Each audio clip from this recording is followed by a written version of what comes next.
Dans cette vidéo, je vais vous lire un dialogue.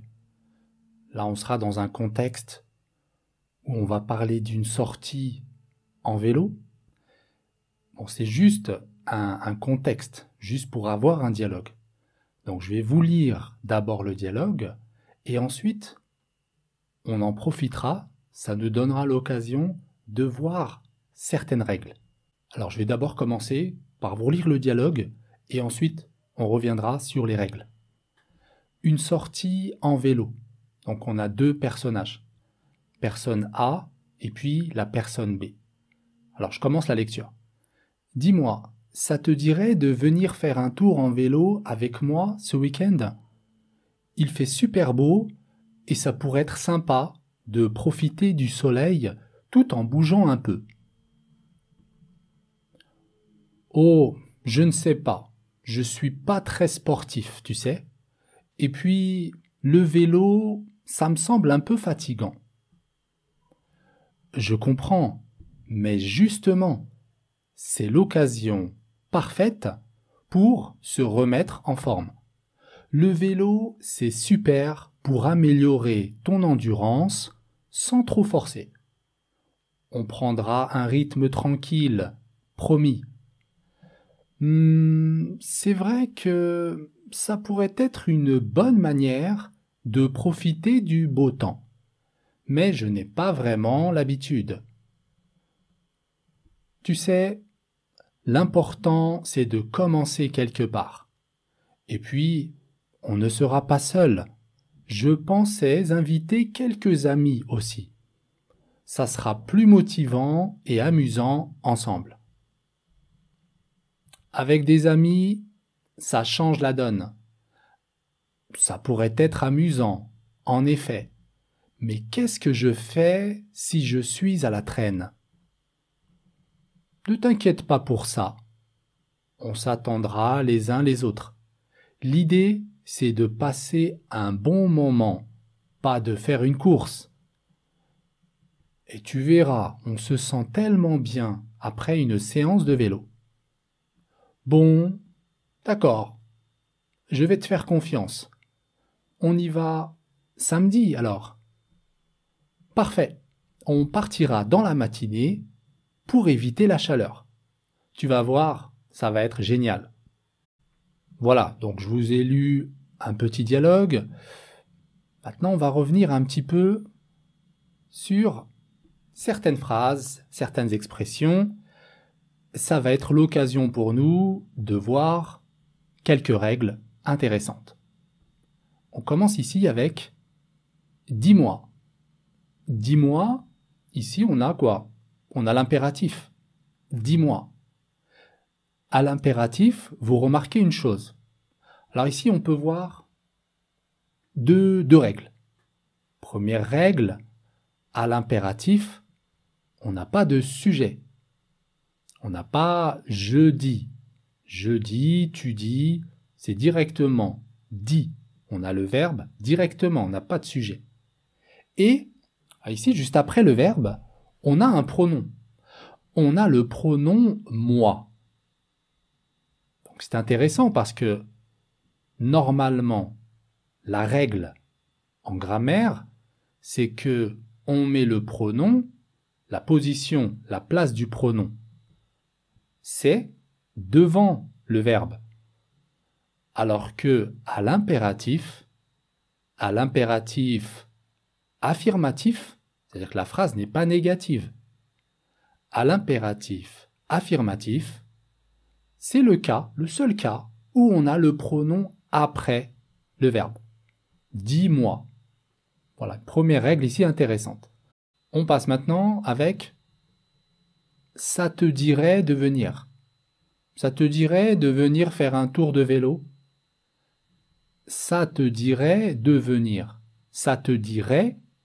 Quel temps j'ai utilisé ici? Ça te dirait. Bon, c'est le verbe dire conjugué au conditionnel. Ça te dirait. Ici, on a le verbe dire. On l'utilise aussi pour faire une proposition. On va faire une suggestion. Est-ce que ça te dirait? Est-ce que ça te dirait? Est-ce que ça t'intéresserait de venir faire un tour avec moi? D'ailleurs, ici on a aussi ça pourrait être sympa. Ça pourrait être sympa. Donc ça pourrait, on a le verbe pouvoir au conditionnel, et là on exprime une probabilité. Ça pourrait. C'est pas quelque chose qui est sûr.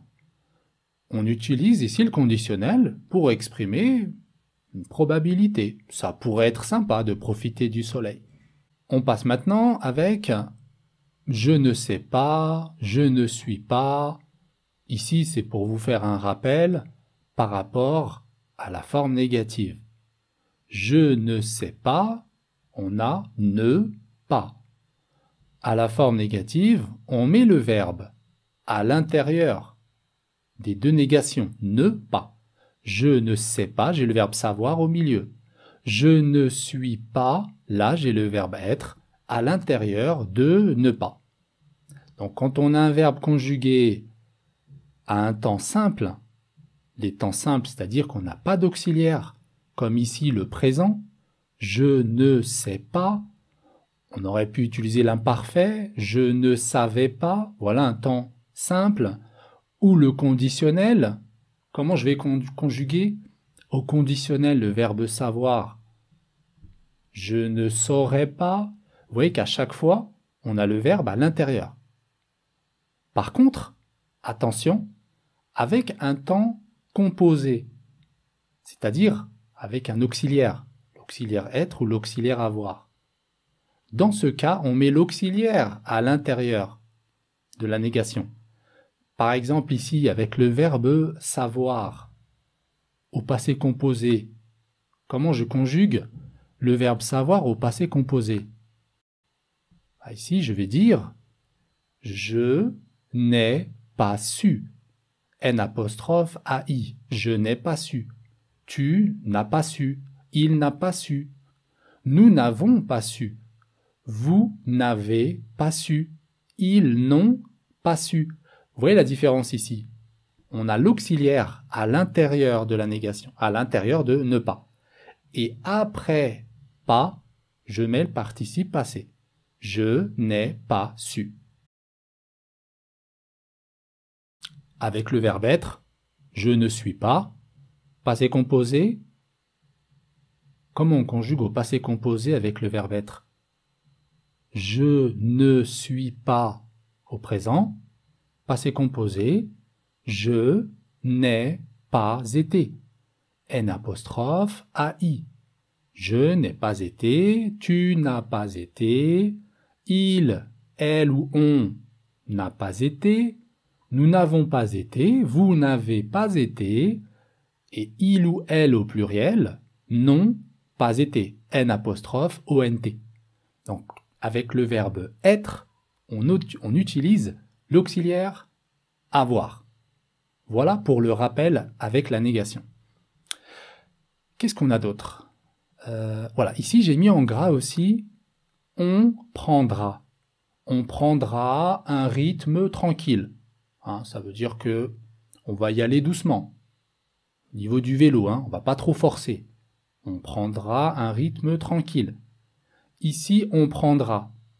On prendra, c'est le futur simple. J'ai conjugué ici le verbe prendre au futur simple. Comment je conjugue le verbe prendre au futur simple? Je prendrai, tu prendras, il ou elle ou on prendra. Nous prendrons, vous prendrez, il ou elle au pluriel prendront, ONT. Bien sûr, ici, le futur simple, on l'utilise pour parler de quelque chose dans le futur. On remarque que ici, j'ai utilisé on, le on prendra. Alors le on l'utilise dans un langage familier. Quand je dis on prendra un rythme tranquille, en fait, ça veut dire nous. Le on, je parle de mon ami ou de mes amis et moi-même. Je m'inclus avec le groupe. Donc le on ici remplace nous. J'aurais pu dire nous prendrons un rythme tranquille. Souvent, à l'oral, on utilise le on. On utilise très souvent le on à la place du nous. Le on pour un langage non formel, on prendra. Et le nous pour un langage formel, un langage soutenu. En règle générale, pour un email par exemple, si j'écris un email professionnel, je ne vais pas utiliser le on. Je vais utiliser nous. Voilà pour la remarque. C'est vrai que ça pourrait être une bonne manière de profiter du bon temps. Alors ça pourrait, on a vu tout à l'heure, hein, ça pourrait, on est sur le conditionnel présent, et là on exprime une probabilité. Normalement, ça pourrait être une bonne manière. Donc je passe ici, on avait vu avec le conditionnel. On ne sera pas seul. On a vu, on a expliqué le on pour un langage familier. Ne pas, c'est la négation. On ne sera pas, là on a le verbe être, au futur simple. D'accord? Ensuite on avait, oui, ça sera plus motivant. Ça sera plus motivant et amusant. Ici il y a une remarque. Avec ça. Donc ça, c'est un pronom démonstratif. Ça ici remplace une idée. Ça sera plus motivant. Ici, on parle de ce que j'ai dit juste avant. Hein. Quand je dis on ne sera pas seul, je pensais inviter quelques amis aussi. Et là, on dit ça. C'est quoi le ça? Le ça reprend l'idée. Ça remplace je pensais inviter quelques amis. Hein, le fait d'inviter quelques amis sera plus motivant. C'est la première chose. Donc le ça va remplacer quelque chose, il va remplacer une idée. Première remarque. Deuxième remarque, le ça, normalement, on n'utilise pas le ça avec le verbe être. Normalement, ici on a ça sera. Avec le verbe être, on va utiliser ce, ce. Normalement, ici, je vais dire ce sera plus motivant. Donc, à retenir, avec le verbe être, j'utilise ce, ce. Avec les autres verbes, j'utilise ça. Ça, c'est la règle. Mais, à l'oral, comme vous savez, à l'oral en français, on est un peu plus léger au niveau des règles de grammaire. On a l'usage. L'usage, c'est-à-dire la pratique. En général, on utilise comme ça à l'oral. Souvent, on dit ça sera. Ça sera plus motivant. Donc juste, je vous donne ici ça sera parce que à l'oral, en général, on dit ça sera. Mais il faut savoir que c'est pareil si vous écrivez un email professionnel, par exemple, avec être, il faut utiliser ce sera. Voilà ici pour la remarque. On continue. Oui, alors ici j'avais « Qu'est-ce que je fais si je suis à la traîne ?» Qu'est-ce que je fais si je suis? Donc ici, avec « si je suis », j'ai une condition. Si. Qu'est-ce que je fais si je suis à la traîne? À la traîne, c'est-à-dire si j'ai du mal à vous suivre. Hein, je suis à l'arrière. Je suis à la traîne. Donc ici, une remarque. Avec si, on n'utilise jamais le futur simple ou bien le conditionnel. Par exemple, dans cette phrase, « Qu'est-ce que je fais si je suis ?» Je suis, j'ai conjugué ici le verbe être au présent. Eh bien, je ne peux pas dire « Qu'est-ce que je fais si je serais ?» Je ne peux pas dire ça. Si je serais, au futur simple, avec AI, la terminaison AI. Donc, à retenir, avec si, quand on parle d'une condition, d'une hypothèse, d'une condition, avec si, on n'utilise ni le conditionnel, ni le futur simple. Je vous donne cette information parce que souvent, on a des erreurs avec ça. Souvent, quand on dit si, on a envie d'utiliser le futur. On a envie de dire, mais qu'est-ce que je fais si je serais en retard? Qu'est-ce que je fais si je serais à la traîne? Alors, il faut faire attention. Avec si, on ne va pas utiliser ni le futur, ni le conditionnel. Une autre remarque. Ne t'inquiète pas. Ne t'inquiète pas. Alors ici, c'est quel mode? Ne t'inquiète pas. Ne t'inquiète pas. Ici, on est avec l'impératif. On a vu tout à l'heure, au tout début du dialogue, on a vu l'impératif avec « dis-moi ». Dis-moi. Et on avait vu une règle. On a vu que le pronom, à l'impératif affirmatif, le pronom se met après le verbe. Dis-moi, on a mis « moi » après le verbe. Par contre, à l'impératif négatif, le pronom revient devant le verbe. Ici, on a T'. Ne t'inquiète pas. D'accord? On a la négation, ne pas, et j'ai le pronom T' devant le verbe inquiéter.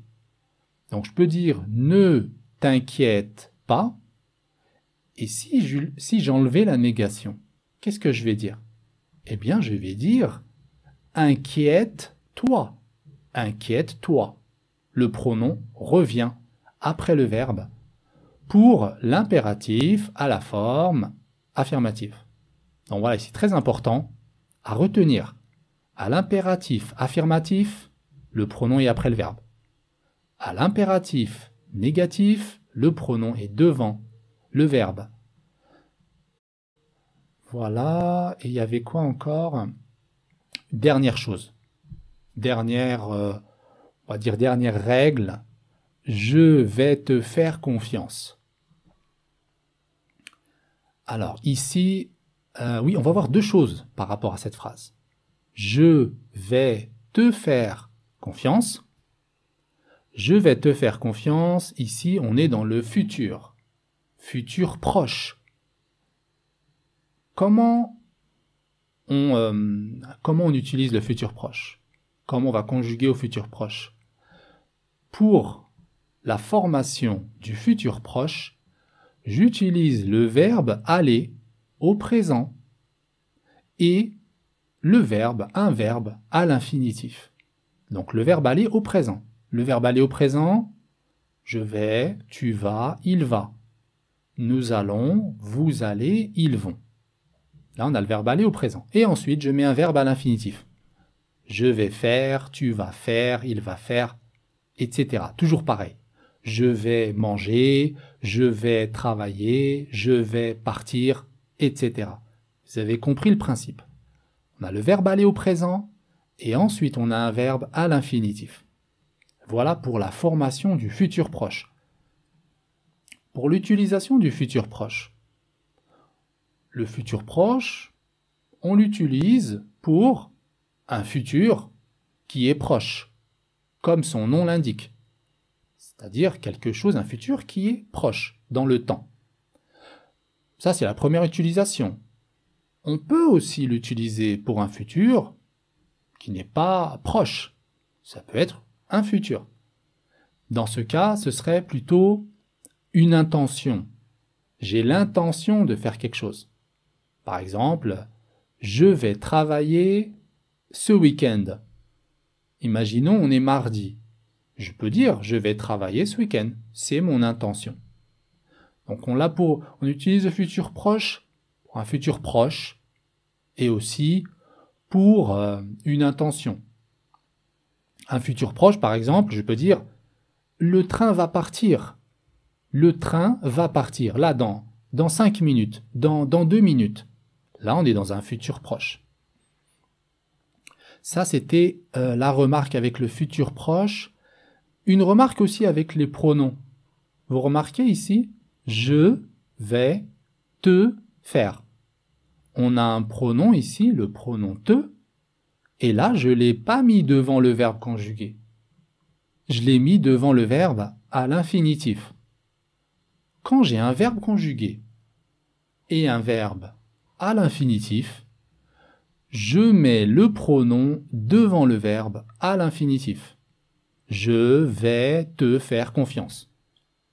Je peux dire aussi par exemple, je vais vous appeler tout à l'heure.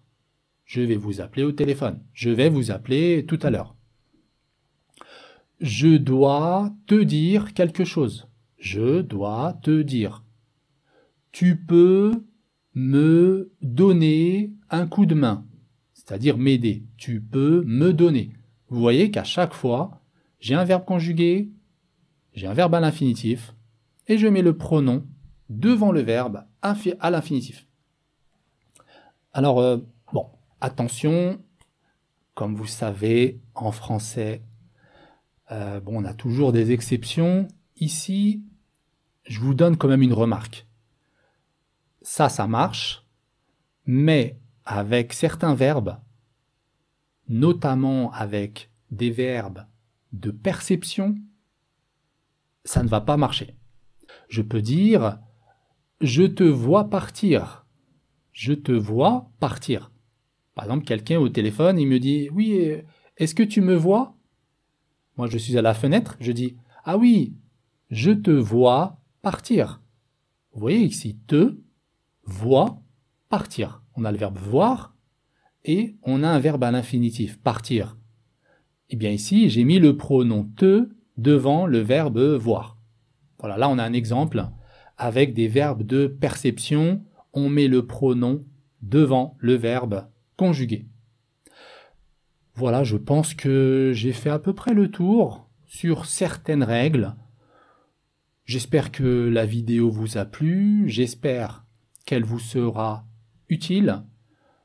Je pense que je referai encore quelques vidéos dans ce style où je vais vous présenter un dialogue, je vais vous présenter une situation, et par rapport à ces situations, par rapport à ces cas concrets, on va retirer quelques règles qui peuvent vous servir dans la vie quotidienne, dans le monde professionnel, pour écrire vos emails, etc.